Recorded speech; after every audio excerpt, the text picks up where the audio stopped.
IBPS RRB POയുടെ job profile എന്താണെന്ന് നോക്കാം. ഒരു പ്രൊബേഷണറി ഓഫീസർ ആയി കഴിഞ്ഞാൽ എന്തൊക്കെയാണ് റെസ്പോൺസിബിലിറ്റീസ്. ഹായ് ഓൾ, എൻട്രിയുടെ പുതിയൊരു സെഷനിലേക്ക് എല്ലാവർക്കും സ്വാഗതം. ഇനി വരാനിരിക്കുന്ന ബാങ്ക് എക്സാമുകളിൽ ആദ്യത്തെ എക്സാമായ IBPS RRBയെ പറ്റിയാണ് ഞാൻ പറയാൻ പോകുന്നത്. IBPS RRB എന്ന് പറയുമ്പോൾ റീജിയണൽ റൂറൽ ബാങ്കുകളിലേക്കുള്ള റിക്രൂട്ട്മെൻ്റ് ആണ്. അപ്പോൾ ഈ ഒരു എക്സാമിനെ പറ്റിയിട്ടും എന്തൊക്കെയാണ് ഇതിൻ്റെ ഏറ്റവും മെയിനായിട്ട് വരുന്ന കാര്യങ്ങളും എല്ലാം നമുക്ക് ഡീറ്റെയിൽ ആയിട്ട് തന്നെ നോക്കാം. അപ്പോൾ ഈ ഒരു എക്സാം കണ്ടക്ട് ചെയ്യുന്നത് IBPS ആണ്, അതായത് the institute of banking personal selection ആണ്. നമ്മുടെ ഈ IBPS എക്സാംസിൽ PO ആയിരുന്നാലും ക്ലർക്ക് ആയിരുന്നാലും അതുപോലെ തന്നെ നമുക്ക് RRB, അതായത് റീജിയണൽ റൂറൽ ബാങ്കുകളിലേക്കുള്ള റിക്രൂട്ട്മെൻറ്റ് നടത്തുന്നത് IBPS തന്നെയാണ്. നമ്മുടെ കേരളത്തിൽ നോക്കുമ്പോൾ നമുക്ക് കേരള ഗ്രാമീൺ ബാങ്കുകളിലേക്കുള്ള റിക്രൂട്ട്മെൻ്റ് ആണ് RRB കൊണ്ട് ഉദ്ദേശിക്കുന്നത്. അപ്പോൾ നമുക്ക് ഏതൊക്കെ ലെവലിലേക്കുള്ള ആ ഒരു പോസ്റ്റുകളാണ് നമുക്ക് വരുന്നതെന്ന് നോക്കാം. RRBയിലുള്ള പോസ്റ്റുകൾ നോക്കാം. ഫസ്റ്റ് ക്ലർക്കാണ്, office assistant. Entry level positions ആണ്, ഈ RRBകളിലേക്കുള്ള എൻട്രി ലെവൽ പൊസിഷൻസ് ആണ്.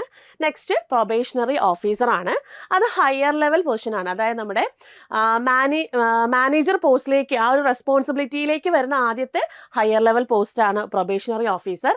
നെക്സ്റ്റ് വരുന്ന സ്പെഷ്യലിസ്റ്റ് ഓഫീസേഴ്സാണ്. അതായത് നമ്മുടെ സ്പെഷ്യലൈസ്ഡ് സ്കിൽസ്, ഇപ്പോൾ നമുക്ക് സ്പെഷ്യലൈസേഷൻസ് ഉണ്ട്. നമ്മുടെ സബ്ജക്റ്റ് സ്പെഷ്യലൈസേഷൻ ഇപ്പോൾ MBA എടുത്തിട്ടുണ്ട്, അല്ലെങ്കിൽ ലോ എടുത്തിട്ടുണ്ട്, ലോ ഓഫീസർ ആകണം. അങ്ങനെയുള്ള കാര്യങ്ങളൊക്കെ നമ്മൾ ഈ ഒരു സ്പെഷ്യലൈസ്ഡ് ഓഫീസറിലേക്കാണ് പോകുന്നത്. അങ്ങനെ 3 ലെവൽ ഓഫ് പോസ്റ്റുകളാണ് നമുക്ക് ഈ ഒരു IBPS RRBയുടെ അണ്ടറിൽ വരുന്നത്. ഇനി എന്താണ് ഇതിൻ്റെ എലിജിബിലിറ്റി? എനി ഗ്രാജുവേറ്റ്സിന് അപ്ലൈ ചെയ്യാം. ഇപ്പോൾ സ്കെയിൽ 1 നമ്മുടെ PO ആണ്, അതുപോലെ ക്ലർക്ക് ആയിരുന്നാലും any graduates with any discipline നമുക്ക് അപ്ലൈ ചെയ്യാവുന്നതാണ്. സ്കെയിൽ 2 ആൻഡ് സ്കെയിൽ 3 വരുമ്പോൾ ജനറൽ ബാങ്കിങ്ങും വരും, സ്പെഷ്യലിസ്റ്റ് കാഡ്രയും വരും. അത് നമുക്ക് ഇപ്പോൾ സ്പെഷ്യലിസ്റ്റ് കാഡ്ര ആണെന്നുണ്ടെങ്കിൽ നമുക്ക് അപ്ലൈ ചെയ്യാൻ പറ്റുന്നത്, ഇപ്പോൾ ഞാൻ നേരത്തെ പറഞ്ഞ പോലെ സ്പെഷ്യലൈസേഷനൊക്കെ ഉള്ളവർക്കാണ് അപ്ലൈ ചെയ്യാൻ സാധിക്കുക. ഇനി ജനറൽ ബാങ്കിങ് ആണെങ്കിൽ എക്സ്പീരിയൻസ് ഉള്ള കാൻഡിഡേറ്റ്സിന് അപ്ലൈ ചെയ്യാവുന്നതാണ്. അതുപോലെ ഏജ് ലിമിറ്റ് 21 to 30 ഇയേഴ്സ് ആണ് ഏജ് ലിമിറ്റ് വരുന്നത്. അപ്പം എന്തൊക്കെയാണെന്നുള്ള ആ ഡീറ്റെയിലും കാര്യങ്ങളൊക്കെ ഞാൻ പറയാം. ഏജ് ലിമിറ്റിൻ്റെ കേസിൽ 21 to 30 ഇയേഴ്സ് ആണ്. അപ്പോൾ ഏജ് ലിമിറ്റ് ഒന്ന് ഓർത്ത് വെച്ചേക്കാം. ഇനി എന്തൊക്കെയാണ് നമുക്ക് അതർ റിക്വയർമെൻറ്റ്സ് നോക്കിക്കേ. നമ്മുടെ ലോക്കൽ ലാംഗ്വേജിലുള്ള പ്രൊഫിഷ്യൻസി, അതായത് ഇപ്പോൾ നമ്മൾ കേരള ഗ്രാമീൺ ബാങ്ക്, ഞാൻ പറഞ്ഞു ട്രിവാൻഡ്രം തൊട്ട് കോഴിക്കോട് വരെയാണെങ്കിൽ നമുക്ക് കേരള ഗ്രാമീൺ ബാങ്ക് ആണ്. നമുക്ക് തമിഴ്നാടുണ്ട്, നോർത്തേണിൽ പോകുമ്പോൾ റീജിയണൽ റൂറൽ ബാങ്ക്സുകളുണ്ട്. അപ്പോൾ അങ്ങോട്ടൊക്കെ നമുക്ക് അപ്ലൈ ചെയ്യണം എന്നുണ്ടെങ്കിൽ അവിടുത്തെ പക്ക ലോക്കൽ ലാംഗ്വേജ് നമ്മൾ അറിഞ്ഞിരിക്കണം. അതിൽ പ്രൊഫിഷ്യൻസി ഉണ്ടായിരിക്കണം, പ്രൊഫിഷ്യൻ്റ് ആയിരിക്കണം. അപ്പോൾ നമുക്ക് നമ്മുടെ ലോക്കൽ ലാംഗ്വേജിലേക്കുള്ള പ്രൊഫിഷ്യൻസി ഉണ്ടായിരിക്കണം. കൂടാതെ കമ്പ്യൂട്ടറും പ്രൊഫിഷ്യൻസി നമുക്ക് അവിടെ ആവശ്യമായിട്ടുണ്ട്. ഇതാണ് അതർ റിക്വയർമെൻറ്റ്സിനകത്ത് വരുന്നത്. നെക്സ്റ്റ് നമുക്ക് എലിജിബിലിറ്റി നോക്കാം. അതിൽ ഗ്രൂപ്പ് A ലെവൽ വരുമ്പോൾ നമുക്ക് ഓഫീസർ പോസ്റ്റാണ്. അതായത് നമ്മുടെ ഓഫീസർ സ്കെയിൽ 1 അസിസ്റ്റൻറ്റ് മാനേജർ പോസ്റ്റാണ്, അതായത് നമ്മുടെ പ്രൊബേഷണറി ഓഫീസറാണ്. അതിൽ വരുമ്പോൾ 18 to 30 ഇയേഴ്സാണ് അവിടുത്തെ ഏജ് ലിമിറ്റ് വരിക. 30 വയസ്സ് വരെ ആപ്ലിക്കേഷൻ കൊടുക്കാം. ഇനി ഫോർ ഓഫീസർ സ്കെയിൽ 2 ആണ്, അതായത് അത് മാനേജർ പോസ്റ്റാണ്. അതുപോലെ officer level scale 3 senior manager ഓഫീസറാണ് അവിടെ വരിക. അതിൽ 21 to 32 ഇയേഴ്സ് ആണ് സ്കെയിൽ 2 വരുമ്പോൾ. സ്കെയിൽ 3 വരുമ്പോൾ 21 to 40 ഇയേഴ്സ് ആണ്. ഇത് രണ്ടും നമുക്ക് എക്സ്പീരിയൻസ്ഡ് ആയിട്ടുള്ള കാൻഡിഡേറ്റ്സിനാണ് അപ്ലൈ ചെയ്യാൻ സാധിക്കുക. നെക്സ്റ്റ്, ഇനി ഗ്രൂപ്പ് B ആണെങ്കിലോ അത് നമ്മുടെ ഓഫീസ് അസിസ്റ്റൻ്റ് ആണ്, അതായത് നമ്മുടെ ക്ലർക്ക് ലെവൽ ക്ലറിക്കൽ പോസ്റ്റാണ്. 18 to 28 ഇയേഴ്സ്, അതായത് 18 വയസ്സ് തൊട്ട് 28 വയസ്സ് വരെയാണ് ആപ്ലിക്കേഷൻ കൊടുക്കാൻ സാധിക്കുന്നത്. ഓക്കെ, നോട്ട് ചെയ്ത് വെച്ചേക്കാം. നെക്സ്റ്റ്, എക്സാം സ്ട്രക്ചർ എന്താണെന്ന് അറിയണ്ടേ? എക്സാം സ്ട്രക്ചർ ഇപ്പോൾ പ്രിലിമിനറി എക്സാം ഉണ്ട്, മെയിൻസ് എക്സാം ഉണ്ട്, ഇൻ്റർവ്യൂ ഉണ്ട്. സ്കെയിൽ 1 നോക്കുമ്പോഴും അതുപോലെ അസിസ്റ്റൻ്റ് ലെവൽ നോക്കുമ്പോഴും നമുക്ക് പ്രിലിമിനറി എക്സാമും മെയിൻസ് ലെവൽ എക്സാംസും അതുപോലെ സ്കെയിൽ 1 വരുമ്പം ഇൻ്റർവ്യൂവും കൂടെ നമുക്ക് വരുന്നുണ്ട്. ഇനി സ്കെയിൽ 2ഉം സ്കെയിൽ 3 എന്ന് പറയുമ്പോൾ സിംഗിൾ എക്സാം, ഒരൊറ്റ എക്സാമും പിന്നെ നമുക്ക് ഇൻ്റർവ്യൂ ആണ് അവിടെ വരുന്നത്. ഇനി എക്സാം പാറ്റേൺ നോക്കുക. POയ്ക്കും ക്ലർക്കിനും വേണ്ടിയിട്ടുള്ള പ്രിലിംസിൻ്റെ എക്സാം പാറ്റേണിൽ നമുക്ക് 2 സെക്ഷൻസേ വരുന്നുള്ളൂ. ഒന്ന് റീസണിങ്ങും ഒന്ന് ന്യൂമറിക്കൽ എബിലിറ്റിയും. ഇംഗ്ലീഷ് അവിടെ വരുന്നില്ല. 40 ക്വസ്റ്റ്യൻ വീതം വെച്ച് 40 മാർക്ക് വീതം വെച്ചിട്ട് 25 20 മിനിറ്റ് വീതം വെച്ചിട്ട് ടോട്ടൽ 80 ക്വസ്റ്റ്യൻ 80 മാർക്ക് 45 മിനിറ്റ് ആണ് പ്രിലിമിനറി എക്സാം വരുന്നത്. അത് ബോത്ത് PO ആൻഡ് ക്ലർക്കാണ്. നെക്സ്റ്റ് RRB POയുടെ മെയിൻസ് ലെവലാണ്. സെക്ഷൻ നോക്കിക്കേ, reasoning paper 40 question 50 mark 30 minute, awareness paper 40 question 40 mark 15 minute, numerical ability 40 question 50 mark 30 minute, English language 40 question 40 mark 30 minute, computer knowledge 40 question 20 mark 15 minute. അങ്ങനെ total 200 question 200 mark 2 മണിക്കൂറാണ് mains level വരിക. ഇനി ക്ലർക്കിൻ്റെ mains level നോക്കാം. Same പോലെ തന്നെയാണ്, വേറെ മാറ്റങ്ങളൊന്നുമില്ല. എങ്ങനെയാണോ നമ്മുടെ പി ഒയുടെ മെയിൻസ് ലെവൽ വന്നത് അതേ രീതിക്ക് തന്നെയാണ് അവിടെ ക്ലർക്കിൻ്റെ മെയിൻസ് ലെവലും വരുന്നത്. ഇനി സ്കെയിൽ 2 വരുമ്പോൾ ഞാൻ പറഞ്ഞു സ്കെയിൽ 2ഉം സ്കെയിൽ 3യും സിംഗിൾ ലെവൽ എക്സാം ആണ്. അതായത് ഒരൊറ്റ പരീക്ഷയുള്ളൂ, കമ്പ്യൂട്ടർ ബേസ്ഡ് ടെസ്റ്റ് മാത്രമേ ഉള്ളൂ. അതിൽ ജനറൽ ബാങ്കിങ് ഓഫീസർ സ്കെയിൽ 2ൽ വരുന്ന ജനറൽ ബാങ്കിങ് ഓഫീസറിൽ വരുമ്പോൾ reasoning, computer knowledge, financial awareness, English Hindi ഇതിൽ ഏതെങ്കിലും ഒരെണ്ണം. ഇനി ക്വാണ്ടിറ്റേറ്റീവ് ആപ്റ്റിറ്റ്യൂഡും ഡേറ്റ ഇൻ്റർപ്രിട്ടേഷനും. അതിൽ reasoning 40 question 50 mark, computer knowledge 40 question 20 mark, financial awareness 40 question 40 mark, English language 40 question 40 mark, next quantitative aptitude and data interpretation 40 question 50 mark. Total 2 മണിക്കൂറാണ് വരുന്നത്. Total 200 question 200 മാർക്കാണ്. ഇത് scale 2 general banking officer ആണ്. Next specialist കാഡ്രെ, അതും same പോലെ തന്നെയാണ്. പക്ഷെ ഇതിനകത്ത് നമ്മൾ നേരത്തെ എന്താണോ സ്കെയിൽ 2ൽ നോക്കിയത്, സ്കെയിൽ 2ലെ ജനറൽ ബാങ്കിങ് നോക്കിയത്, അതുപോലെ റീസണിങ്, ഫിനാൻഷ്യൽ അവെയർനെസ് ഉണ്ട്, ഇംഗ്ലീഷ് ഉണ്ട്, കമ്പ്യൂട്ടർ നോളജ് ഉണ്ട്, ക്വാണ്ടിറ്റേറ്റീവ് ആപ്റ്റിറ്റ്യൂഡ് ഉണ്ട്. ഇനി അതിനൊപ്പം തന്നെ പ്രൊഫഷണൽ നോളജ് ഉണ്ട്. ഇപ്പോൾ ഞാൻ പറഞ്ഞു സ്പെഷ്യലിസ്റ്റ് ഓഫീസറൊക്കെ ആകുമ്പോഴത്തേക്കും ഇപ്പോൾ MBA പഠിച്ചവർക്ക് നമുക്ക് HR ആയിട്ട് കയറാം, അതുപോലെ ലോ പഠിച്ചവർക്ക് ലോ ഓഫീസറായിട്ട് കയറാം. ഇനി കമ്പ്യൂട്ടർ സയൻസ്, അതായത് BTech പഠിച്ച് BTechൽ സ്പെഷ്യലൈസേഷൻ വരുന്ന കുട്ടികളുണ്ടെങ്കിൽ അവർക്ക് IT ഓഫീസറായിട്ട് കയറാം. അപ്പോൾ അങ്ങനെയുള്ള പോസ്റ്റുകളും ഇതിനകത്ത് സ്പെഷ്യലിസ്റ്റ് കാഡറിക്കകത്ത് വരുന്നുണ്ട്. അത് 240 ക്വസ്റ്റ്യൻസ് 200 മാർക്കാണ്. ടോട്ടൽ 2.5 മണിക്കൂറാണ് അവിടെ ടൈമിംഗ് വരുന്നത്. ഓക്കെ, ഇനി നെക്സ്റ്റ് സ്കെയിൽ 3 ആണ്. സ്കെയിൽ 3 വരുമ്പോൾ നമ്മൾ ആദ്യം എന്താണോ പറഞ്ഞാൽ സെയിം തന്നെയാണ്. റീസണിങ് ഉണ്ട്, കമ്പ്യൂട്ടർ നോളജ് ഉണ്ട്, ഫിനാൻഷ്യൽ അവെയർനെസ് ഉണ്ട്, അതായത് ജനറൽ ബാങ്കിങ് എന്താണോ പറഞ്ഞാൽ സെയിം തന്നെയാണ്. ക്വാണ്ടിറ്റേറ്റീവ് ആപ്റ്റിറ്റ്യൂഡ് ഉണ്ട്, ഇംഗ്ലീഷ് ലാംഗ്വേജ് ഉണ്ട്. ടോട്ടൽ 200 ക്വസ്റ്റ്യൻ 200 മാർക്ക് 2 മണിക്കൂറാണ് അവിടെയും നമുക്ക് എന്ത് വരുന്നത്, നമ്മുടെ എക്സാം പാറ്റേൺ വരുന്നത്. ഇതെല്ലാം സിംഗിൾ ലെവൽ എക്സാം ആണ് കേട്ടോ.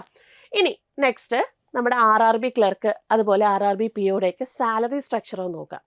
സാലറി സ്ട്രക്ചറിനകത്ത് നമ്മുടെ ക്ലർക്കിൻ്റെ സാലറി വരുമ്പോൾ സാലറി 20,000 to 25,000 ആണ്. ബേസിക് പേ നമുക്ക് ഏകദേശം ഒരു 24,000 സംതിങ് ആണ്. അതായത് 20ക്കും 25നും ഇടയ്ക്കാണ് ബേസിക് പേ കാര്യങ്ങൾ വരിക. ഗ്രോസ് പേ ആണെങ്കിൽ 37,000 പ്ലസ് ആണ് ഗ്രോസ് പേ വരുന്നത്. നെറ്റ് പേ വരുന്നത് 34,000 മേലെയാണ് നെറ്റ് പേ വരിക. അതായത് അലവൻസ് എല്ലാം കൂടെ ചേർത്തിട്ട് നമുക്ക് ഗ്രോസ് പേ കാര്യങ്ങളെല്ലാം 37,000, പിന്നെ ഡിഡക്ഷനും കാര്യങ്ങളെല്ലാം ചെയ്തിട്ടുള്ള നെറ്റ് പേ ആണ് നമുക്കവിടെ വരുന്നത്. അപ്പോൾ ബേസിക് പേ അറിഞ്ഞിരിക്കുക 24,000 മേലെയാണ് നമുക്ക് എന്ത് വരുന്നത്, നമ്മുടെ ബേസിക് പേ കാര്യങ്ങളൊക്കെ വരുന്നത്. RRB ക്ലർക്കിനാണ് കേട്ടോ. ഇത് IBPSൻ്റെ ക്ലർക്കിനെ അപേക്ഷിച്ച് കുറവായിരിക്കും നമുക്ക് ഈ RRB ക്ലർക്കിൻ്റെ സാലറി വരുമ്പോൾ. ഓക്കെ, നെക്സ്റ്റ് ഇനി RRB POയുടെ സാലറി 29 to 33 ആണ് സാലറി വരിക. അപ്പോൾ പേ സ്കെയിൽ വരുമ്പം 23,700 തൊട്ട് 40 to 21, അതായത് 42,000 ആയിരിക്കും നമുക്ക് പേ സ്കെയിലും കാര്യങ്ങൾ വരിക. പിന്നെ നമുക്ക് അലവൻസും കാര്യങ്ങളൊക്കെയാണ് ബാക്കി ഉൾപ്പെടുത്തിയിട്ട് ഏകദേശം ഒരു 50 to 55 ആയിരിക്കും RRB POയ്ക്ക് നമ്മുടെ ഇൻഹാൻസ് സാലറി വരുന്നത്. നെക്സ്റ്റ് ഇനി പ്രൊമോഷൻ എങ്ങനെയാണെന്ന് നോക്കാം. PO ക്ലർക്കിൻ്റെ പ്രൊമോഷൻ ലെവൽ നോക്കിക്കേ. നമ്മളിപ്പോൾ ക്ലർക്ക് ആദ്യം എഴുതിയെന്ന് വിചാരിച്ചോളൂ. ക്ലർക്ക് നമുക്ക് കിട്ടി, ഓഫീസ് അസിസ്റ്റൻ്റ് ആയി. ഓഫീസ് അസിസ്റ്റൻ്റ് ആവുമ്പോൾ നെക്സ്റ്റ് പ്രൊമോഷൻ എന്ന് പറയുന്നത് ഓഫീസർ സ്കെയിൽ 1 ആയിട്ട്, അതായത് PO ആയിട്ട് നമുക്ക് പ്രൊമോഷൻ ആവും. അത് കഴിയുമ്പോൾ പിന്നെ അസിസ്റ്റൻറ്റ് മാനേജർ ആവാം, നെക്സ്റ്റ് DM ആവാം, അതായത് ഡെപ്യൂട്ടി മാനേജർ ആവാം, നെക്സ്റ്റ് ബ്രാഞ്ച് മാനേജർ ആവാം, നെക്സ്റ്റ് ചീഫ് മാനേജർ ആവാം, പിന്നെ അസിസ്റ്റൻറ്റ് ജനറൽ മാനേജർ ആവാം, പിന്നെ DGM ഡെപ്യൂട്ടി ജനറൽ മാനേജർ ആവാം, നെക്സ്റ്റ് GM ആവാം. അപ്പോൾ ഇങ്ങനെയാണ് അതിൻ്റെ പ്രൊമോഷൻ സാധ്യത വരുന്നത്. ഇതിപ്പോൾ ഓഫീസ് അസിസ്റ്റൻ്റ് ആയിട്ട് കയറുമ്പോൾ, ഇനി PO ആയിട്ട് കയറിയെങ്കിൽ ഈ ഒരു രീതിക്കായിരിക്കും പ്രൊമോഷനും കാര്യങ്ങളൊക്കെ പോകുന്നത്. അപ്പോൾ ഇങ്ങനെയാണ് ആ പ്രൊമോഷൻ ലെവൽ വരുന്നത് കേട്ടോ. ഇപ്പം PO ആയിരുന്നാലും ക്ലർക്ക് ആയിരുന്നാലും ഈ ഒരു രീതിക്കായിരിക്കും പ്രൊമോഷൻ ലെവൽ വരുന്നത്. ഇവിടെ നമുക്ക് വേണമെങ്കിൽ നമ്മുടെ എക്സാം എഴുതി, അതായത് നമുക്ക് JAIB എന്ന് പറയുന്ന എക്സാം, അതുപോലെ CIB എന്ന് പറയുന്ന എക്സാംസ് ഒക്കെ എഴുതി നമുക്ക് പ്രൊമോഷൻ കൂട്ടിക്കൊണ്ട് വരാം. അല്ലെങ്കിൽ നമുക്ക് പ്രൊമോഷൻ ഇത്ര ഇയേഴ്സ് ഉണ്ടാവുമല്ലോ, ചിലപ്പം 6 ഇയേഴ്സ് അല്ലെങ്കിൽ 7 ഇയേഴ്സ് അല്ലെങ്കിൽ 5 to 6 ഇയേഴ്സ് വരുന്ന രീതിക്കുള്ള പ്രൊമോഷൻ ഇയേഴ്സ് വെച്ചിട്ട് വേണമെങ്കിൽ നമുക്ക് എന്ത് ചെയ്യാം, പ്രൊമോഷൻ വാങ്ങിക്കാം. ഇനി നിങ്ങൾക്ക് പ്രൊമോഷൻ വേണ്ടാന്നുണ്ടെങ്കിൽ വേണ്ട, നിങ്ങൾക്കിപ്പോൾ ഓഫീസ് അസിസ്റ്റൻ്റ് ആയിട്ട് ഇരുന്നാൽ മതി.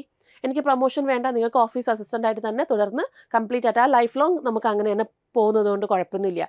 ഇനി നോക്കിക്കുക, അസിസ്റ്റൻറ്റ് മാനേജർ വരെ എത്തി, ഇനി നിങ്ങൾക്ക് വേണ്ട, ജോലി ഭാരം കൂടുന്നതുകൊണ്ട് നിങ്ങൾക്ക് വേണ്ട എന്ന് തോന്നുവാണെങ്കിൽ നമുക്ക് എക്സാംസ് എഴുതണ്ട, പ്രൊമോഷൻ ടെസ്റ്റ് കാര്യങ്ങളൊക്കെ വരുന്ന സമയത്ത് നമുക്ക് എഴുതണ്ട. നമ്മൾ എന്ത് ചെയ്യാം, അവിടെ പ്രൊമോഷൻ വേണ്ടാന്ന് ഉണ്ടെന്നുണ്ടെങ്കിൽ നിങ്ങളത് വേണ്ടാന്നങ്ങ് വെച്ചാൽ മതി. ആ ഒരു ജോലിയിൽ തന്നെ, ആ ഒരു പോസ്റ്റ് തന്നെ നിങ്ങൾ കണ്ടിന്യൂ ചെയ്ത് പോകാവുന്നതുമാണ്. ഇനി IBPS RRB POയുടെ ജോബ് പ്രൊഫൈൽ എന്താണെന്ന് നോക്കാം. ഒരു പ്രൊബേഷണറി ഓഫീസർ ആയി കഴിഞ്ഞാൽ എന്തൊക്കെയാണ് റെസ്പോൺസിബിലിറ്റീസ്, എന്തൊക്കെയാണ് ബാങ്കിൽ അവർ എടുക്കേണ്ട ജോലി, നമുക്ക് ജസ്റ്റ് ഒരു വേഗ ഐഡിയ ആണ്. Managing day to day banking operations. അപ്പം എന്തൊക്കെയാണോ നമ്മളൊരു ബാങ്കിൽ ചെന്നാൽ അറിയാം അവിടെ ഇരിക്കുന്ന PO എന്തൊക്കെയാണ് ചെയ്യുന്നത് നമുക്കത് കാണാൻ സാധിക്കും. കാരണം ബാങ്കിങ്ങിൽ എന്തൊക്കെ ഓപ്പറേഷൻസ് ഉണ്ടോ അതെല്ലാം മാനേജ് ചെയ്യുക എന്നുള്ളത് POയുടെയാണ്. അപ്പോൾ PO കഴിഞ്ഞിട്ടായിരിക്കും ഹയർ ലെവലൊക്കെ വരുമ്പോഴായിരിക്കും അസിസ്റ്റൻറ്റ് മാനേജറൊക്കെ വരുന്നത്. അപ്പോൾ ആദ്യം day to day banking operations ഒക്കെ ഹാൻഡിൽ ചെയ്യുക. പിന്നെ ലോൺ പ്രോസസ്സിങ്, അതുപോലെ ക്രെഡിറ്റ് പോർട്ട്ഫോളിയോ മാനേജ്മെൻറ്റും കാര്യങ്ങളൊക്കെ പ്രൊബേഷണറി ഓഫീസറാണ് ചെയ്യുന്നത്. റൂറൽ ഡെവലപ്മെൻറ്റിൻ്റെയും അതുപോലെ അഗ്രികൾച്ചർ സ്കീംസ്, ഇപ്പോൾ കുറേ സ്കീംസിൽ ഇതുപോലെ ലോണും കാര്യങ്ങളൊക്കെ കൊടുക്കുന്നില്ലേ, അപ്പോൾ അതിൻ്റെ റൂറൽ ഡെവലപ്മെൻറ്റും അഗ്രികൾച്ചർ സ്കീംസും കാര്യങ്ങളൊക്കെ നോക്കുന്ന PO ആണ്. ഇനി ഓഡിറ്റിംഗ് ചെയ്യുന്നത്, അതുപോലെ NPA, അതായത് നോൺ പെർഫോമിംഗ് അസറ്റ്സ്, അതാണ് NPA. ആ അസറ്റും കാര്യങ്ങളൊക്കെ റിക്കവറി ചെയ്യുന്നതൊക്കെ PO ആണ്. ഇനി പബ്ലിക് കമ്മ്യൂണിക്കേഷനും ഔട്ട്റീച്ചും കാര്യങ്ങളൊക്കെ ചെയ്യുന്നത് PO ആണ്. അതായത് പബ്ലിക്കിനോട് കമ്മ്യൂണിക്കേറ്റ് ചെയ്യുന്നതും, എന്തെങ്കിലും ഒരു ഇപ്പോൾ ഇതുപോലെ തന്നെ ലോൺ പ്രോസസ്സിങ് കാര്യങ്ങളും വരുമ്പോൾ കമ്മ്യൂണിക്കേറ്റ് ചെയ്യുന്നത്, അങ്ങനത്തെ കാര്യങ്ങളെല്ലാം PO തന്നെയാണ് ചെയ്യുന്നത്.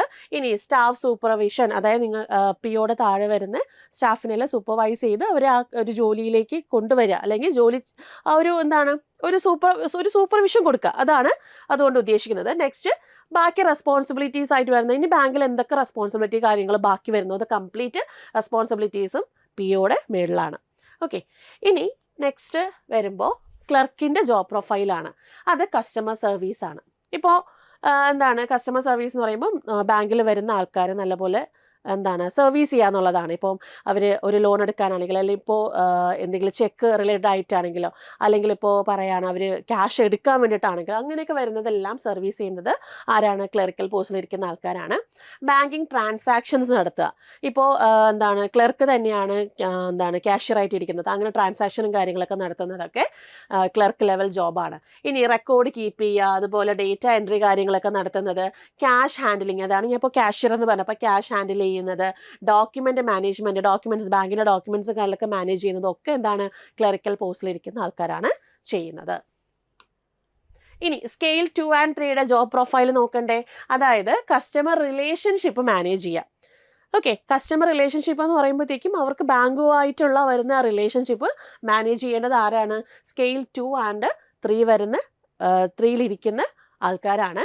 പിന്നെ ലോൺസിനെയൊക്കെ പ്രൊമോട്ട് ചെയ്യുന്നതും ക്രെഡിറ്റ് ഫെസിലിറ്റീസൊക്കെ പ്രൊവൈഡ് ചെയ്യുന്നതും സ്കെയിൽ 2 and സ്കെയിൽ 3 ആണ്.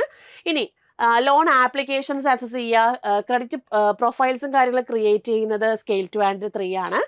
ഇനി നമ്മുടെ റൂറൽ ഡെവലപ്മെൻറ്റിൽ വരുന്ന സ്കീംസും കാര്യങ്ങളൊക്കെ ഇംപ്ലിമെൻറ്റ് ചെയ്യുന്നതും, ഇപ്പോൾ റെക്കോർഡ്സും കാര്യങ്ങളൊക്കെ മെയിൻറ്റെയിൻ ചെയ്യുന്നതും, അങ്ങനത്തെ കാര്യങ്ങളൊക്കെ എൻഷുർ ചെയ്യുന്നത് സ്കെയിൽ 2 and 3 ആണ്. പിന്നെ അതിൽ താഴെ വരുന്ന സ്റ്റാഫിനെയൊക്കെ സൂപ്പർവൈസ് ചെയ്യുക എന്നുള്ളതാണ് സ്കെയിൽ 2 and 3യുടെ ജോബ്. നെക്സ്റ്റ് സ്ട്രാറ്റജിക് പ്ലാനിങ്, അതുപോലെ ഡിസിഷൻ മേക്കിംഗ്, എന്തെങ്കിലും പ്ലാനിങ് ചെയ്യുക, അതുപോലെ എന്തെങ്കിലും ഡിസിഷൻസ് ഒക്കെ എടുക്കാനുണ്ടെങ്കിൽ അത് സ്കെയിൽ 2 and 3 ആണ് എടുക്കുക. ലീഡിങ് ടീംസ് ആൻഡ് ഡിപ്പാർട്ട്മെൻറ്റ്സ്, ടീംസിനെ ഡിപ്പാർട്ട്മെൻറ്റ്സിലേക്ക് ലീഡ് ചെയ്യുക. പിന്നെ റെഗുലേഷൻസും പോളിസിയൊക്കെ എൻഷുർ ചെയ്യുക. അങ്ങനത്തെ എല്ലാ കാര്യങ്ങളും എവിടേക്കാണോ ഇംപ്രൂവ്മെൻറ്റ് വരേണ്ട ഏരിയസ് അതെല്ലാം മാനേജ് ചെയ്ത് കൊണ്ടുപോകുന്നതാണ് സ്കെയിൽ 2 and 3യുടെ ജോബ് പ്രൊഫൈൽ. അപ്പോൾ ഇത്രയും കാര്യങ്ങളാണ്. ഇതെല്ലാം നമുക്കൊരു വേഗ ഐഡിയ ആയിട്ട് നിങ്ങളൊന്ന് ഓർത്ത് വെച്ചിരിക്കുക. IBPS RRBയിൽ കയറി കഴിഞ്ഞാൽ എന്തൊക്കെയാണ് നമ്മൾ ചെയ്യേണ്ട കാര്യങ്ങൾ, എങ്ങനെയാണ് നമ്മളത് എൻറ്റർ ചെയ്യുന്നത്, അങ്ങനത്തെ കാര്യങ്ങളൊക്കെയാണ് ഞാൻ ഡീറ്റെയിൽ ആയിട്ട് പറഞ്ഞിട്ടുള്ളത്. ഓക്കെ, ഇനി എന്തെങ്കിലും ഡൗട്ട്സ് കാര്യങ്ങൾ ഉണ്ടെങ്കിൽ നിങ്ങൾക്ക് താഴെ കമൻറ്റ് സെക്ഷനിൽ പോസ്റ്റ് ചെയ്യാവുന്നതാണ്. ഇനി IBPS RRB എക്സാമിന് വേണ്ടി പഠിക്കാൻ ഉദ്ദേശിക്കുന്നു എന്നുണ്ടെങ്കിൽ നിങ്ങൾക്ക് ഫൗണ്ടേഷൻ ലെവൽ കോഴ്സുകൾ എൻട്രിയിൽ അവൈലബിൾ ആണ്. നിങ്ങൾക്ക് ഡിവൽ മെൻറ്റർഷിപ്പോട് കൂടിയും അതുപോലെ ഇൻട്രാക്റ്റീവ് ക്ലാസ്സസും ഡൗട്ട്സ് ക്ലിയറൻസിനും കാര്യത്തിനും എല്ലാം നമ്മൾ ഈ ഒരു കോഴ്സ് നിങ്ങൾക്ക് അവൈലബിൾ ആക്കിയിട്ടുണ്ട്. 1500+ റെക്കോർഡ് സെഷൻസ് നിങ്ങൾക്ക് അവൈലബിൾ ആണ്. അപ്പോൾ നിങ്ങൾക്ക് മാക്സിമം യൂട്ടിലൈസ് ചെയ്യുന്ന രീതിക്ക് നിങ്ങൾക്ക് കോഴ്സിലേക്ക് ജോയിൻ ചെയ്ത് പഠിക്കാവുന്നതാണ്. ഇനി എന്തെങ്കിലും ഡൗട്ട്സ് കാര്യങ്ങളുണ്ട് അല്ലെങ്കിൽ കോഴ്സിനെ റിലേറ്റ് ചെയ്ത് എന്തെങ്കിലും കാര്യങ്ങളുണ്ട് എന്നുണ്ടെങ്കിൽ നിങ്ങൾക്ക് ഈ സ്ക്രീനിൽ കാണുന്ന നമ്പറിലേക്ക് വിളിച്ച് എൻക്വയറി നടത്താവുന്നതാണ്. ഇനി വിളിച്ച് ചോദിക്കാൻ ബുദ്ധിമുട്ടുള്ളവർക്ക് താഴെ ഡിസ്ക്രിപ്ഷൻ ബോക്സിൽ ഗൂഗിൾ ഫോം ഇട്ടേക്കും. ആ ഗൂഗിൾ ഫോമിൽ കയറി റൈറ്റ് ചെയ്ത് നിങ്ങൾക്ക് ചോദിക്കാവുന്നതാണ്. അപ്പോൾ ഇത്രയും കാര്യങ്ങളാണ് ഡീറ്റെയിൽ ആയിട്ട് എനിക്ക് പറയാനുള്ളത്. ഇനി എന്തെങ്കിലും ഡൗട്ട്സ് ഉണ്ടെങ്കിൽ താഴെ നമ്മുടെ കമൻറ്റ് ബോക്സിൽ പോസ്റ്റ് ചെയ്യാം കേട്ടോ. അപ്പോൾ നമുക്കിനി അടുത്ത വീഡിയോയിൽ പുതിയ സെഷനായിട്ട് കാണാം. അപ്പോൾ അതുവരേക്കും താങ്ക് യു, ബൈ.